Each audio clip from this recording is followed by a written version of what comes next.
ഒരു നിമിഷം ഞാൻ മഹാത്മാവിനെ ഓർത്തു. എന്താ വെളുത്ത വസ്ത്രങ്ങൾ അണിഞ്ഞത്? വിധവനാണോ? അല്ല, ഞാനും ഈ പ്രസ്ഥാനക്കാരനാ.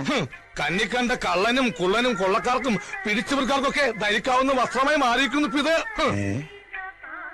നിരാഹാരമെന്ന് എഴുതി വെച്ചിട്ട് ഇതെന്താ ചിക്കൻ ഫ്രൂട്ട്സ്? ഇത് നിരാഹാര സമരത്തിന്റെ മറ്റൊരു മുഖമാണ്, നിരന്തരാഹാര സമരം. ഇത്രയും റിസ്ക് എടുത്തിട്ടുള്ള ഈ സമരം എന്തിനാണാവോ?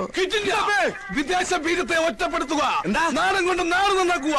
എന്താണ് പറഞ്ഞത്? വിദേശ ബീജത്തെ ഒറ്റപ്പെടുത്തുക. വിദേശിയെ ഒറ്റപ്പെടുത്താൻ? അതെ, ക്വിറ്റ് ഇന്ത്യ. ഈ വസ്ത്രം ധരിച്ച് ഈ പാട്ടും വെച്ച് പ്രതിപക്ഷത്തിനെ പോലെ നമ്മുടെ നേതാവിനെ ഒറ്റപ്പെടുത്താൻ നീയും പറയുന്നോളാ തെണ്ടി.